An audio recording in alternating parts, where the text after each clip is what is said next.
Ja, für mich so ein Satz, den ich mir immer wieder mal sage, alles, was ich bis jetzt gemacht habe, ist nicht wichtig. Ich muss jetzt leben, jetzt mein Leben gestalten und das Vorwärtsleben mit Perspektiven, die nehmen nicht immer mehr ab, sondern wir haben eine Perspektive über unser Leben raus. Die müssen wir auch kultivieren.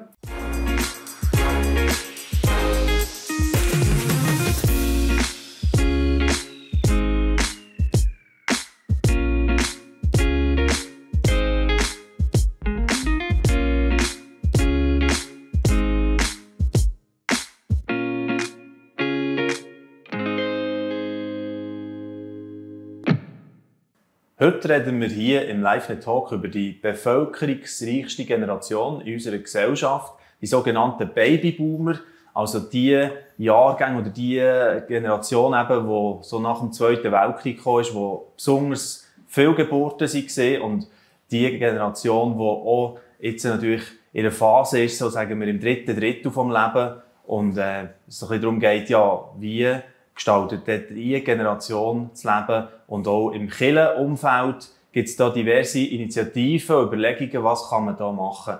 Und zwei Männer, die stark in diesem Thema drin sind, sind jetzt hier im LiveNet-Talk zu Gast. Herzlich willkommen. Einerseits Beat Brucker, er ist Pastor von der Viva-Kirche in Pfäffiken und eben Projektleiter von diesem Projekt auf dem ganzen Gemeindeverbandbereich sozusagen, oder auf dieser Ebene, Pension mit Vision nennt sich das dort. Genau. Willkommen dir und René Winkler, auch herzlich willkommen wieder hier bei uns, mal im Talk. Wir haben schon etwa miteinander das Vergnügen gehabt, jetzt auch das Thema, eins, das dir sehr auf dem Herzen ist, wo du auch einen Podcast machst mit dem Titel «Vorwärtsleben» und eben inspiriert älter werden als ein Thema, das dich sehr beschäftigt. Ja, auch dir herzlich willkommen. Ja, danke vielmals.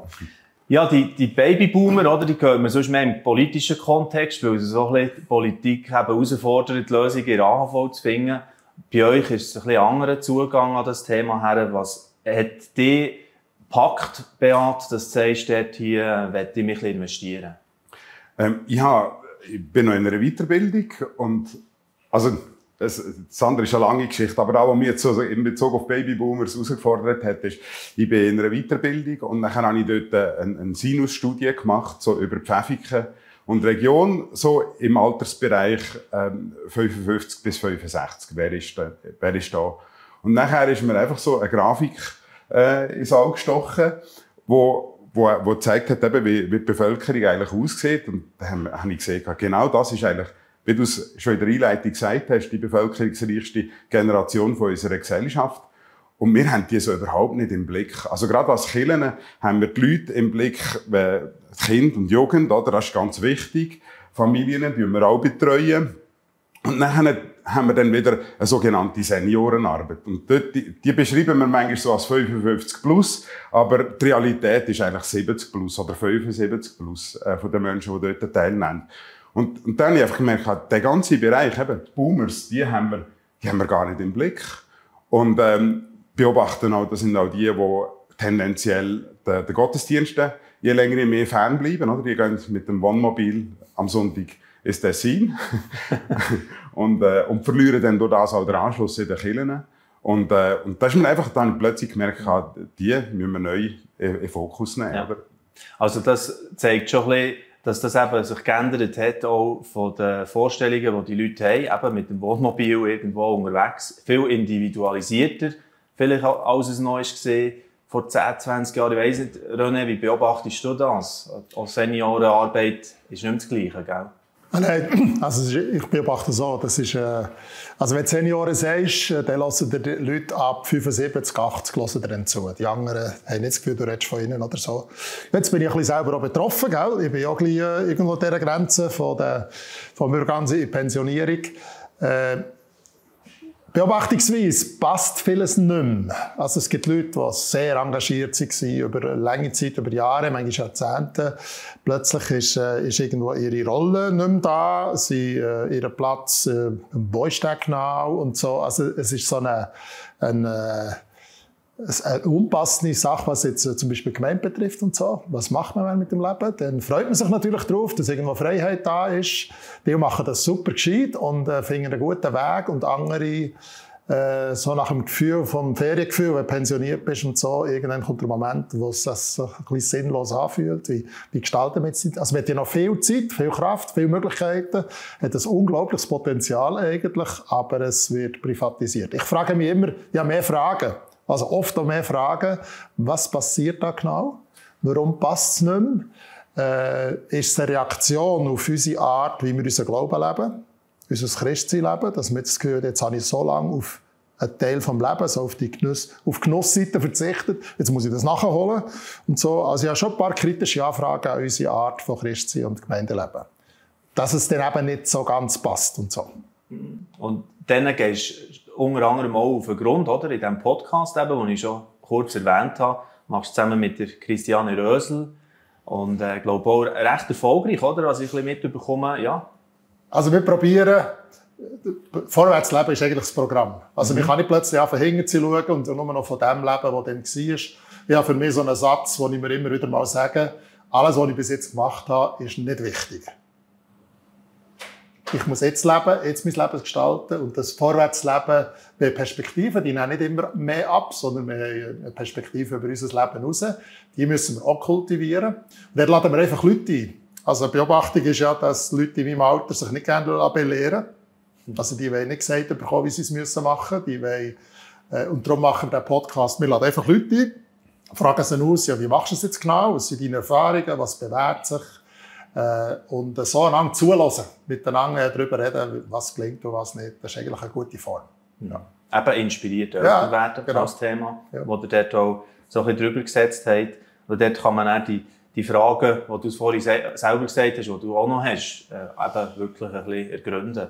Und das finde ich eben spannend, dass das ja alles zusammen reinspielt, oder? Auch was, sagen wir mal, beim Gemeindeleben sich verändert hat. Da spielen auch Faktoren wie Corona rein, oder? Ja. Die ganze Digitalisierung, wo du auch sicher mitgemacht hast, oder? Ja. Das Pfäffiken mit deiner Gemeinde und so.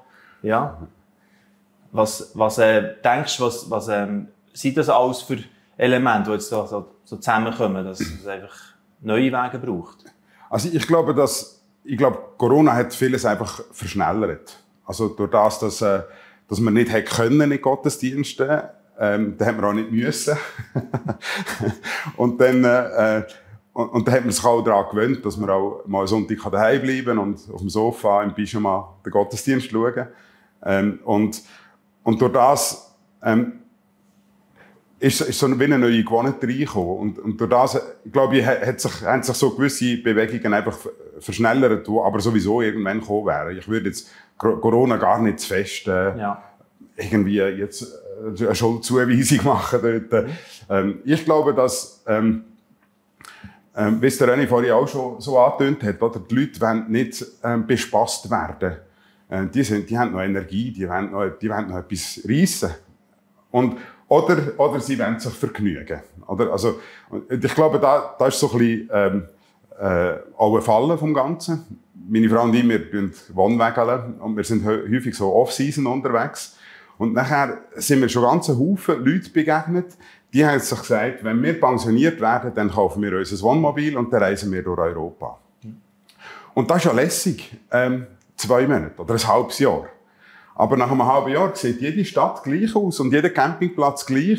Und du merkst jedes Mal, wenn ich Leute kennenlerne, dann muss ich mich von denen wieder verabschieden.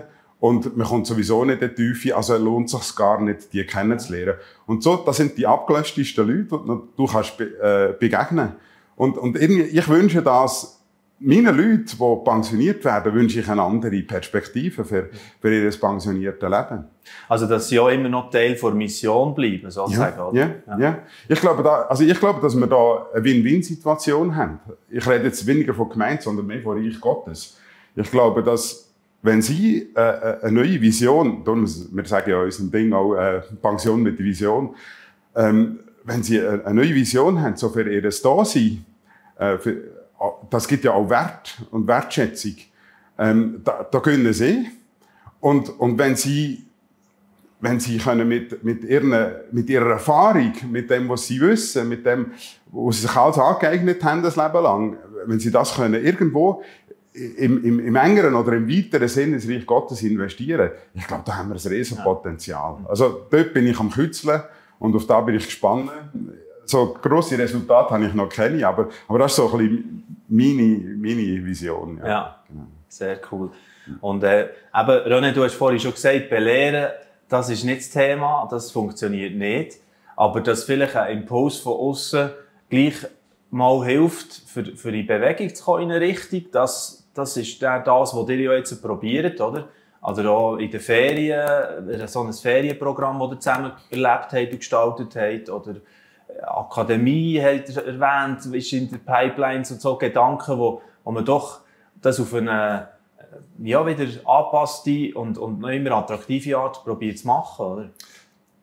Ich habe das Gefühl, wenn man ehrlich über das redet, was ihn beschäftigt und nicht alles irgendwie so ein bisschen beurteilt oder fast ein bisschen kritisiert oder so, sondern einfach mal über die Herausforderungen redet, die man hat.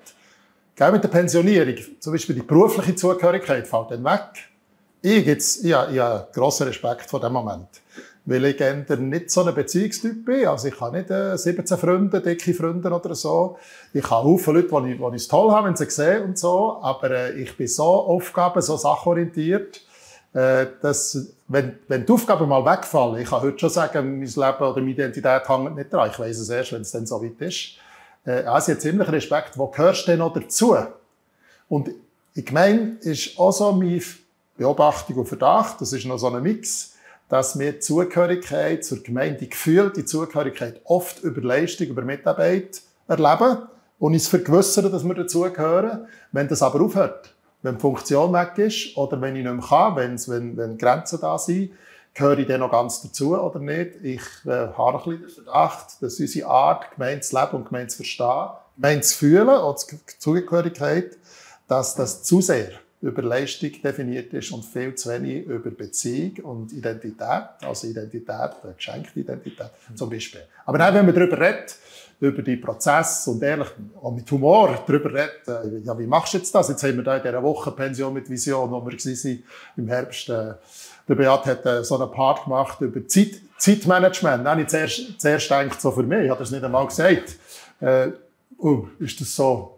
Das ist doch banal, oder so. Dann hat er so ein bisschen, ja, wie gestaltest du jetzt deine Woche? Was machst du jetzt genau? Und so. Hey, das ist nicht so banal. Nachher haben wir so ein bisschen die Leute ausgefragt, wie macht Ehepaar, wie gestaltet ihr jetzt eure Zeit und so. Das ist gar nicht so ohne, weil plötzlich, es sind 2 Personen, ein Spielfeld, die Aufgabe fällt weg, man muss sich irgendwie wieder organisieren und ehrlich über das zu reden. Das ja. Super. Und das mit der Akademie, wir sind jetzt bei uns im theologischen Seminar, Beat ist auch mit dabei, da und andere. Wir sind dran, eine Akademie Generation Plus zu entwickeln und zu gestalten. Das ist jetzt gerade wieder so richtig, jetzt sind wir gerade richtig am Werken. Und mit Bildungsangebot inspirieren. Die Möglichkeit geben, denen die Sachen noch tiefer zu verstehen, gesellschaftlich, auch biografisch. Und wie gehen wir mit, wie teilen wir das Leben, wie unterstützen wir einander und so, das wird hochspannend. Vielleicht ist euch auch schon aufgefallen, dass auf diesem YouTube-Kanal keine Werbung läuft. Das hier ist die einzige Werbeunterbrechung. Mit unseren Social-Media-Plattformen generieren wir keine Einnahmen. Darum sind wir auf Spenden angewiesen. Herzlichen Dank, dass ihr uns finanziell unterstützt und es so möglich macht, dass noch mehr Menschen im Glauben ermutigt werden und Orientierung finden zu aktuellen Themen. Unten in der Infobox findet ihr alle Informationen zu den Spendenmöglichkeiten. Jetzt wünsche ich euch weiterhin viel wertvolle Impulse mit diesem Video hier und den weiteren Videos auf diesem Kanal. Ja, es ist auch hochspannend, jetzt auch, selber auch für mich. Jeder hat ja Zugang zu diesem Thema. Bei mir ist es der Hauptzugang, dass ich jetzt erlebe, wie mein Vater pensioniert worden ist. Oder? Und jetzt hat er eine Ausbildung gemacht, für Schulbusse zu fahren und geht die Kinder überall auf die Höcker bringen, nach der Schule oder vor der Schule abholen. Und einfach zu erleben, so, ja, wie macht er jetzt den Switch? Wie geht das? Und ich habe ihm mal das Buch geschenkt von Champions League des Lebens, oder? Markus Müller. Der ja auch involviert ist in die ganzen Überlegungen stark, oder? Der natürlich viel Fachwissen hat. Und da möchte ich noch ein bisschen darauf eingehen, Wie kann man das vermitteln? Also es geht ja um ein wirklich Umdenken auch, oder? Das muss stattfinden. Ein Umdenken im Sinn von, das ist eine andere Lebensphase. Man sollte sich nicht über das, was man gemacht hat, definieren, sondern überlegen, wie gestalte ich sinnvoll mein Leben. Dann hat sich so einen Talk gemacht mit dem Samuel Pfeiffer, der Psychiater, der die Zonenhalter lang geleitet hat und so. Er hat das so für mich ganz schön mit so zwei Ausdrücken auf den Punkt gebracht.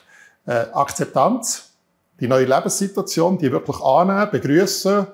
Andere würden sagen, umarmen und sagen, so, das ist jetzt und dann im Rahmen von denen, die man hat, die Freiheiten sind grösser, vielleicht nehmen irgendeine Kräfte ab, aber im Rahmen der Möglichkeiten sagen, jetzt will ich mit Commitment, also etwas Sinnerfülltes, mich engagieren für gute Entwicklungen, für andere. Der eine macht das eher sachorientiert, jemand anderes mehr personenorientiert, aber dass ich dem, was ich lebe und mache, dass ich das mit Sinn mache, mit einer Absicht. Und das ist ein bisschen Kunst.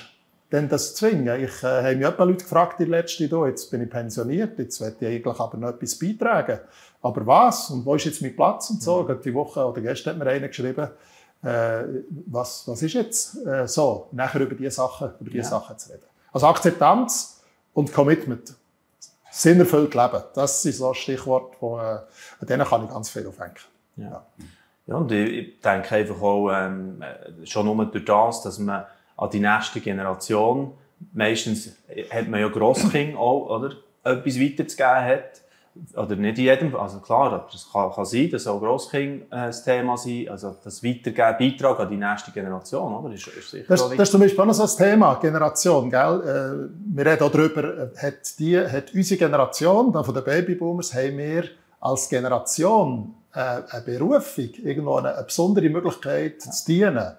Und wie dienen wir den Generationen vor uns, die jetzt älter sind, hochaltrig sind, aber was ist mit den Nächsten? Wir können in dieser Gesellschaft, auch in der Kirche, aber in der Gesellschaft, wir können fast alles bestimmen in der nächsten Zeit, mit der Menge. Und wenn wir uns gewöhnt sind, mitzureden und unseren Senf dazu zu geben, aber wir können die nachfolgende Generation ersticken. Aber wir haben eigentlich so viel Potenzial zum Sachen fördern, ermöglichen. Und wenn wir das schnallen, wir reden etwa von geistlicher Elternschaft. Also, ich glaube, für mich selber, eine nächste Generation, einzelne Leute adoptieren, innerlich adoptieren und sagen, ich bin hoch interessiert daran, wie sie sich entwickeln und wie es ihnen das Leben gelingt. Mit dieser Perspektive unterwegs sind. Das ist nicht immer Leistung und ist nicht immer Anpredigen und ist nicht immer sagen, wie es geht, sondern einfach mit Präsenz, verfügbar, Zeit haben. Da liegt unglaublich viel drin. Und das ist natürlich auch etwas sehr Wertvolles jetzt so für die Leitergeneration, die ich zum Beispiel auch verkörpere, sage ich jetzt einmal, wo jetzt, ja, ich bin jetzt gerade 40, oder? Ich bin in dieser Phase drin. Und einer hat mir einmal gesagt, so, wenn wir austauschen in unserem Alter, so die jetzt viel Not vielleicht in charge sind, es nervt mich dann manchmal, wenn die Alten jetzt sagen, die sich abgestrampelt haben, jetzt gebe ich dir das Zepter ab, jetzt schaut ihr jetzt weiter. Wir verabschieden uns mal eben und gehen jetzt irgendwo ein bisschen umreisen. Weißt du, was mich noch interessiert? Ein Thema, das ich noch nicht, wir haben noch zu wenig darüber geredet, glaube ich. Also so nach meiner Wahrnehmung. Dass man deine Generation, jüngere Generation fragt, was braucht ihr von uns? Was wollt ihr von uns? Also nicht wir sagen, was ihr von uns braucht und so, sondern wie könnten wir für euch wirklich Rückenwind sein und Unterstützer sein? Also, wir müssen eigentlich auch ein bisschen die andere Generation eben fragen und nicht sagen, was wir jetzt zu bieten haben. So. Aber das Gespräch hat nach meiner Meinung noch zu wenig stattgefunden. Also da ist auch mir jemand begegnet, oder? Dass Leute sagen, ich habe einen ganzen Rucksack voll Erfahrung und voll Skills, die ich mir ein Leben lang angeeignet habe. Und ich will das weitergeben, aber niemand fragt mich, oder? Also das ist irgendwie auch so, ja, so ein bisschen wie ein Ross, das noch mag und im Sand scharret, oder? Und will galoppieren, aber es fragt niemand. Es ist kein Reiter da. Und dort den Kontakt miteinander suchen und finden. Ja, irgendwie die passenden Gefäße vielleicht auch schaffen, weil das kann stattfinden. Ja. Ja, wäre interessiert. Aber in solchen Richtungen denke ich, wenn ich so mit Pension, mit Vision, oder?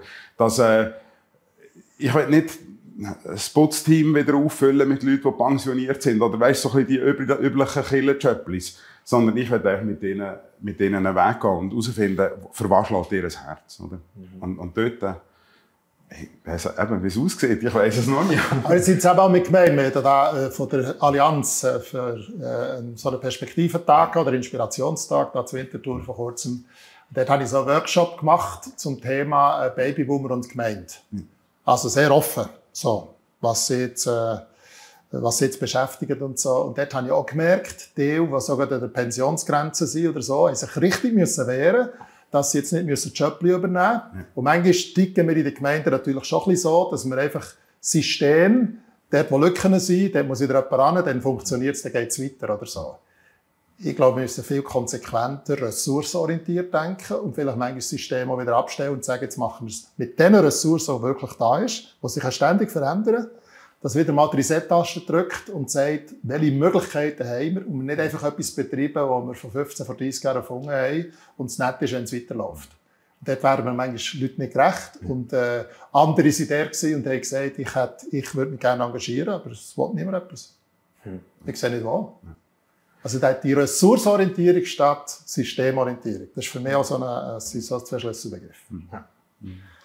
Ja, da wartet noch einiges an Themen, wo man weiterdenken kann. Wo wir jetzt, das spüren wir ja jetzt, wenn wir so zusammen reden, da stehen wir irgendwie noch ein bisschen am Anfang, oder? Also so, du hast so eingangs gesagt, du fühlst dich auch noch ein bisschen so, oder? Du hast jetzt das irgendwie anvertraut bekommen, BHT, aber ja. Also ich glaube, das ist ja genau die Pioniersituation, oder? Also du hast noch keine Erfahrung, du weißt auch, ob das, was du machst, du weißt nicht, ob das fruchtet. Aber du musst es mal probieren. Und ich glaube, in dem Zusammenhang kommt bei uns noch eine Hürde dazu. Und zwar, wir wollen mit älteren Menschen für ihre Zukunft unterwegs sein. Aber sie fühlen sich ja gar nicht betroffen. Oder? Also, das ist da, was mir am meisten passiert, dass ich sage, ja, zum Beispiel für das Seminar, das wir gemacht haben, Pension mit Vision, in der Gemeinde eingeladen. Und da habe ich so, ab 50 habe ich alle eingeladen. Weil, also, gerade auch finanzielle Vorsorge, musst du früher anfangen, wie der 63. Und dann hat mir ein 64-jähriger Mann hat mir zurückgeschrieben, also danke für die Einladung, aber er fühlt sich da überhaupt nicht betroffen. Er ist noch nicht alt, oder?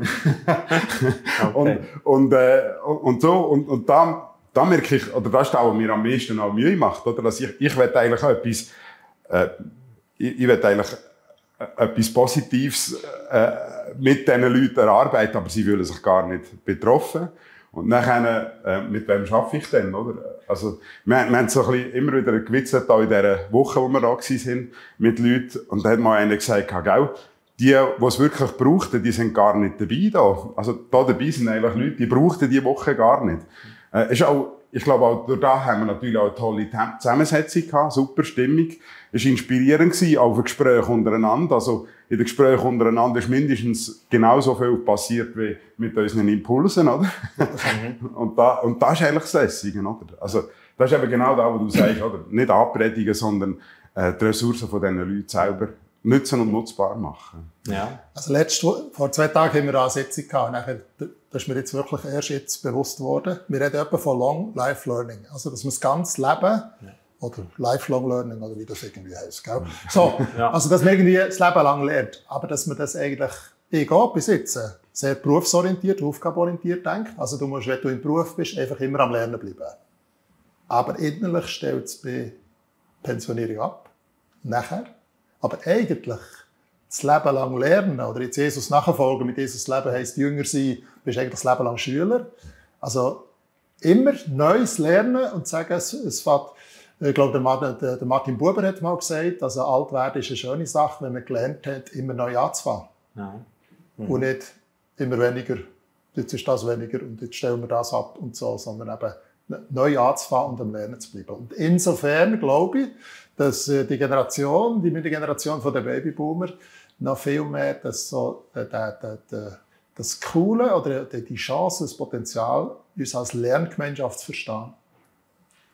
Und nicht nur als Konsumenten. Ja, absolut. Also, das denke ich auch ganz ein wichtiger Punkt. Ich meine, das sagt man so leichter her häufig. Ja, Gott ist mehr interessiert, oder, was in uns innen passiert.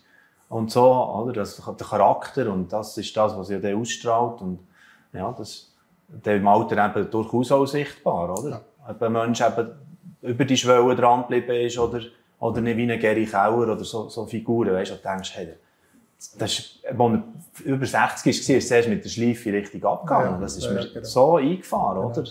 An der Gedenkfeier, einmal zur Winterthur. Ja. Und die Frage ist auch, muss sich unser Glauben verändern, wenn wir älter werden? Im Moment haben wir ja so eine ganz, das mit den Postevangelikalen, also wo man gewisse Überzeugungen über Bord wirft, weil sie nicht plausibel sind, weil es nicht passt. So quasi sagen, okay, das muss ausgewechselt werden, man verabschiedet sich vom Glauben, man zügelt, oder wie dann gewisse Leute das benennen oder so. Hey, wir müssen ehrlich über diese Sachen reden. Das die Art, wie wir unseren Glauben leben, wie wir den Glauben verstehen. Lass uns ehrlich darüber reden und nicht, wenn einer sagt, das sehe ich nicht mehr so oder so, sagen, ja, dann bist du nicht mehr richtig und dann bist du hier falsch oder so und du müsstest jetzt umkehren.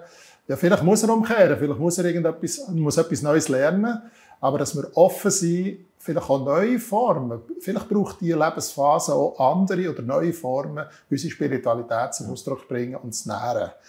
Also, das ist mein grosser Verdacht, dass tatsächlich, aber ich habe noch zu wenig Vorstellungen, an was es genau hakt. Aber der Trend, durch Sachen über Bord zu werfen, die Leute ist enttäuscht, haben sich eingesetzt, ja, also ich denke jetzt an einen, den ich sehr tragisch gefunden habe und so, sich jahrzehntelang eingesetzt, da ist nicht das passiert, was er erwartet hat und dann hat er alles über Bord geworfen. Der Glaube, persönlich glaube ich nicht, aber das Engagement und so, der Frust über das, was nicht passiert ist, dazu führt, dass man sich verabschiedet. Ja, und das dann nicht können, irgendwann wieder verarbeiten. Lass uns offen und ehrlich über diese Sachen reden, ohne ständiges Urteil zu fällen oder so, sondern fragend lernen, zusammen lernen. So. Das führt mich eigentlich wieder zurück zu dem, was eben beim Podcast auch das Thema ist, das Vorwärtsleben. Oder wir merken so ein bisschen, Stillstand geht nicht. Die Leute wollen und sollen nicht parkiert werden, schon nicht in dem Sinn, was wir lesen von der Bibel her oder was Gott auf dem Herz hat für jeden Menschen. Und ich glaube, das ist die Message, die stark rausgekommen ist. Und ich freue mich, dass ihr euch dem weiterhin stellt, oder? Diesen Fragen. Und das reinwerft, mutig, pionierhaft, auch wie du ein bisschen gesagt hast. Man noch nicht genau weiss, wo man herkommt, aber es lohnt sich. Danke vielmals für das Gespräch. Danke. Danke auch, ja.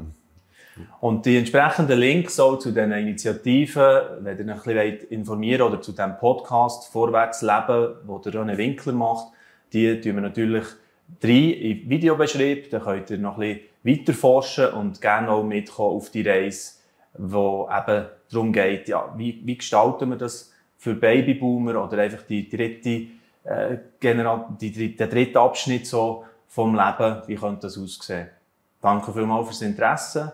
Bis gleich wieder. Ade miteinander.